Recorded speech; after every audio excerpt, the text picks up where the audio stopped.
एक मिनट।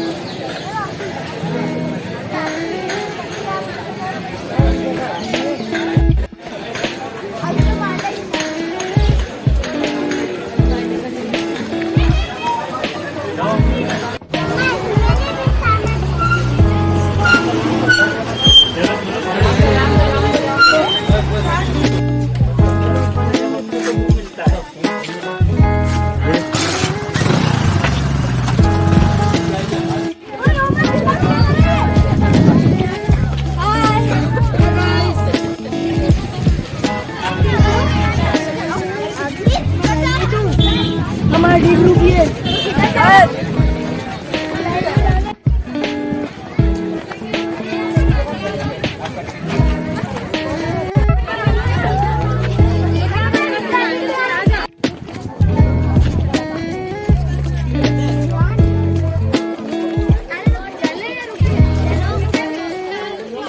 किले में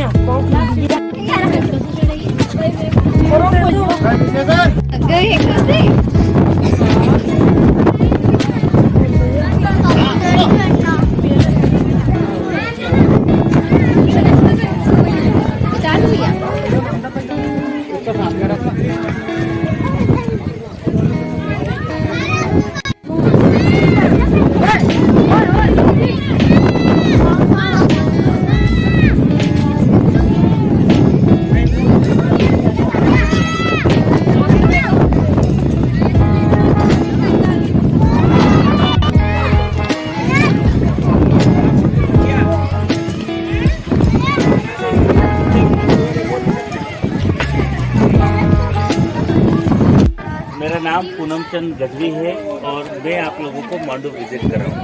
ठीक है, देखिए मांडू का 1400 सालों का इतिहास रहा है।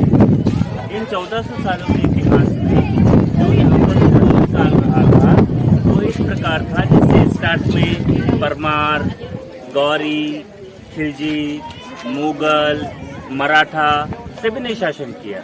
तो उन्होंने उनके टाइम पीरियड में मांडू को कई नाम दिए, जैसे Mandu, Mandavgarh, Mandapa Durg, Mandapanchal, Mandapa Giri, Mandana, Shadiabad, city of joy, आनंद की नगरी, घोष सिटी, हॉन्टेड प्लेस, ये मांडू के नाम रहे हैं। मांडू का जो एरिया फैला है ये 72 किलोमीटर के एरिया में फैला है। 1200 एकड़ पर मांडू बसा है और ASI अकॉर्डिंग, ASI मीन्स होता है archaeological survey of India, central government के अनुसार मांडू का 36 किलोमीटर का मांडू फोर्ट है, जिसे बिल्ड करना स्टार्ट किया होसंग शाह गौरी ने 1405 में। 1405 में मांडू फोर्ट को बिल्ड करना स्टार्ट किया। 1435 में उनकी डेथ हो जाने के बाद 1436 से 1469 तक महमूद खिलजी ने मांडू फोर्ट को कम्प्लीटली बिल्ड किया। इस प्रकार राजस्थान के दो पार्ट हैं, मारवाड़ और मेवाड़। वैसे ही मध्य प्रदेश के भी दो पार्ट हैं, मालवा और निमाड़। मांडू से मालवा की सीमा समाप्त होती है और स्टार्ट होता है निमाड़, महाराष्ट्र और गुजरात। तो इस एरिया से जो अटैक होते थे उन्हें कंट्रोल करने के लिए मांडू का फाउंडेशन डेवलप किया गया। तो हम लोग निमाड़ से 1200 फीट की टॉप पर विजिट करेंगे। और अभी जहां हम खड़े हैं इसे रूपमती पवेलियन कहते हैं। ये मांडू का हाईएस्ट पॉइंट है जो सी लेवल से, समुद्र तल से 2100 फीट की हाइट पर बिल्ड किया गया, जिसका यूज एक वॉच टावर के रूप में लिया जाता था। अब हम लेंगे बिल्डिंग के जानकारी। तो आपके सामने जो इमारत है इसे रूपमती पवेलियन कहते हैं। क्या कहते हैं? 1010 से 1050 11th सेंचुरी में राजा भोजदेव परमार ने इसका ये फर्स्ट और सेकंड फ्लोर बनाया था। तो सेकंड फ्लोर बिल्ड करने का रीजन रहा था कि आप मालवा के बॉर्डर पर अगर अटैक होगा तो सैनिक फास्ट बाहर निकलकर, फास्ट एग्जिट होकर उस कंडीशन को कंट्रोल कर पाएंगे। ये फर्स्ट फ्लोर आप देख रहे हैं जो एल शेप में बिल्ड है। इसका यूज हॉर्स स्टेबल के रूप में लिया जाता था, अस्तबल के लिए, घोड़ों के रखने के लिए। अब सी लेवल से 2100 फीट की हाइट पर हम लोग खड़े हैं। इतनी हाइट पर 11th सेंचुरी में विदाउट इलेक्ट्रिसिटी वाटर स्टोर होता था। ये पास में वाटर टैंक बना हुआ है। यहाँ पर पानी किस माध्यम से आता था और क्या ऑप्शन था उनके पास? उनके पास एक ही ऑप्शन था, रेन वाटर। बारिश के पानी के अलावा कोई ऑप्शन नहीं था। तो सेकेंड फ्लोर और इस टैंक का अंडरग्राउंड पाइपलाइन कनेक्शन रहा था, तो बारिश का जितना भी पानी था या टैंक की क्षमता लगभग 65,000 लीटर वाटर स्टोर होता था फर्स्ट रेन में। ओवरफ्लो जब होगा तो नेक्स्ट टैंक के वाटर का यूज फर्स्ट पर जो हॉर्सेस रहेंगे उनके ड्रिंकिंग के लिए, फर्स्ट टैंक के वाटर का यूज सेकंड पर जो सोल्जर्स रहेंगे उनके ड्रिंकिंग के लिए। रूपमती के नाम से इस पैलेस को जाना जाता है। रूपमती मांडू से 28 किलोमीटर आगे इस साइड पर धर्मपुरी है, वहाँ की रहने वाली थी। उनका जन्म एक ब्राह्मण परिवार में हुआ था, लेकिन निमाड़ के जो शासक थे राजा थान सिंह, उन्होंने रूपमती को अडॉप्ट किया और उनकी रॉयल फैमिली में उनका पालन पोषण हुआ। रूपमती ही उनको कहते हैं क्योंकि वो बहुत सुंदर थी। या ये कहें कि इतिहास में जब भी सुंदरता की बात होती है तो 3 नाम ही सामने आते हैं, पद्मावती, रूपमती और मस्तानी। रूपमती सुंदर होने के साथ अच्छी सिंगर भी थी। वो राग मेघमल्हार गाती थी कि अगर टेम्परेचर कितना भी है और उन्होंने गाया तो मानसून बनता था, बारिश होती थी। तब से आज तक इस राग को गाने वाले केवल 4 लोग हुए हैं। सबसे पहले राग मेघमल्हार गाते थे अकबर के दरबारी और 9 रत्नों में शामिल तानसेन। सेकंड रूपमती, और गुजरात में वड़नगर में 2 बहनें रहती थी जिनका नाम था तानारीरी, जो राग मेघमल्हार गाती थी। अदर आज तक कोई भी नहीं हुआ। 1555 में बाज बहादुर मांडू पहुंचे, तो वो नीचे बाज बहादुर पैलेस से जो अपन नेक्स्ट विजिट करेंगे वो उन्होंने उसे सिलेक्ट किया लिविंग के लिए। अब उनके पास एंटरटेनमेंट के क्या साधन थे? मोबाइल टेलीफोन ऐसी कोई फैसिलिटी तो थी नहीं उनके पास कि टाइम पास करते रहें। क्या था? सिंगिंग, गाने का शौक होता था उन्हें, शिकार और पेंटिंग्स, कुछ ऐसी चीज़ें वो लोग करते थे। तो यहाँ से वो शिकार के दौरान धर्मपुरी तक चले जाते हैं। वहाँ नर्मदा जी के किनारे वो रूपमती का गाना सुनते हैं। तब उनसे रिक्वेस्ट करते हैं कि आप इतना अच्छा गाती हैं तो आप मालवा चलें, यहाँ जब आपको कंपटीशन बड़े सिंगरों से होगा तो आप फेमस होंगी। तो वो यहाँ आने से इनकार करती हैं क्योंकि रूपमती नर्मदा जी की भक्त थी और उन्हीं के दर्शन करने के बाद अन्न जल ग्रहण करती थी। तब बाज बहादुर ने 1556 में 48 घंटों में ये 2 छतरियाँ मेड करवाई। यहाँ से रूपमती नर्मदा जी को रोजाना अर्ली मॉर्निंग सनराइज के समय देख पाती थी, इसलिए इस इमारत को रूपमती पवेलियन कहा जाता है। आप में से किसी को कुछ पूछना है? जैसे सनराइज होगा, सूर्य की किरण रिवर पर आएगी और एक क्रॉस एंगल होता था तो उसका रिफ्लेक्शन दिखाई देता था, ना कि रिवर। एक हल्की सी चमक दिखाई देती थी जिसे देखकर वो ये मान लेती थी कि मैंने नर्मदा जी के दर्शन किए। यहाँ से ये वाटर टैंक थे ना,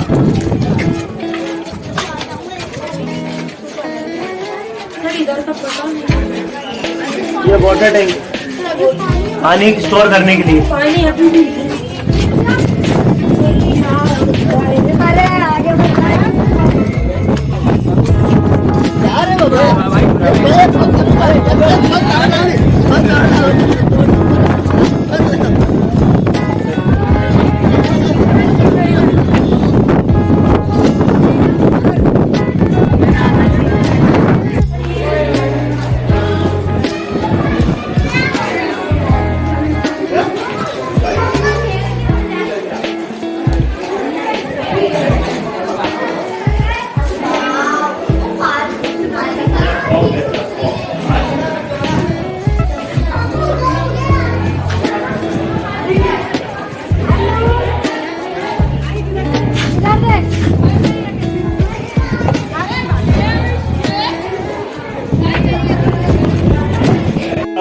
ने बंद कर दिया। आप लोग ओपन स्विमिंग हॉल के अंदर खड़े हैं। यहाँ सोल्जर्स रेस्ट करते थे। इसमें गेट नहीं थे। गेट इसलिए नहीं थे कि अगर सैनिक आराम नहीं करता रहेगा तो वॉच कौन करेगा, युद्ध कौन लड़ेगा। तो वो अंदर रेस्ट करते रहता था और बाहर की एक्टिविटीज मूवमेंट को क्लियरली देख पाता था। लाइट थी तब नहीं। तो क्या इस्तेमाल करते थे? वेरी गुड, मशाल। ये सारी चीजें ऐसे वॉच टावर पर हाइट वाले एरिया पर नहीं की जाती, क्योंकि जब आप हाइट पर रहेंगे और अगर आप ज़्यादा रोशनी करते हैं तो आपकी मूवमेंट नीचे से दिखाई देगी। इस कंडीशन में रूफ वाले एरिया पर प्योर लाइम चूने का प्लास्टर करते थे, जिससे सन का और मून का रिफ्लेक्शन होता था। एयर के अपोजिट देखिए, वो कॉर्नर पर जो पत्थर लगा है ना, वो दीपक रखने के लिए दिखाई दिया, तो वो इतना रिफ्लेक्शन करेगा कि एक आर्च को कवर करेगा, है ना। देखिए, दीपक सभी जगह लगाते थे, पर्याप्त रोशनी रहती थी और नीचे से ऊपर अंधेरा दिखाई देता था। ये बाउंड्री वॉल 36 का बनती है। सेकेंड है, फर्स्ट है कुंभलगढ़, सेकेंड मांडू।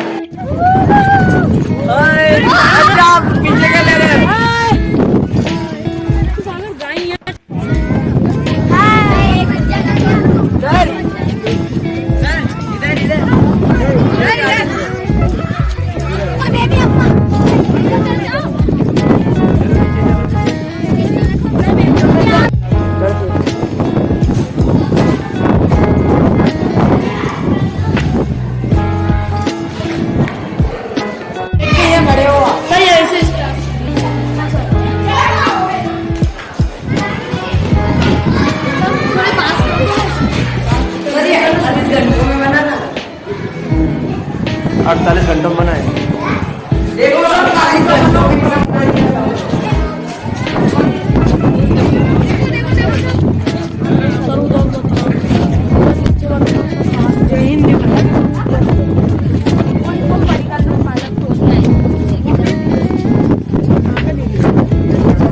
सामने बाज बहादुर महल।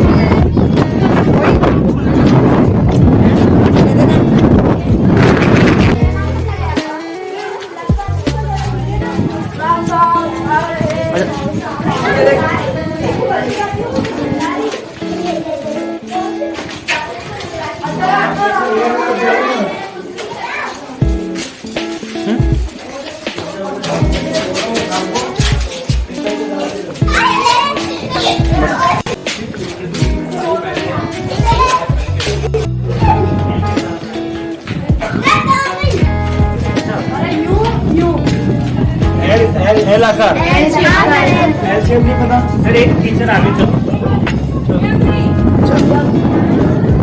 नीचे उतरेंगे अपन।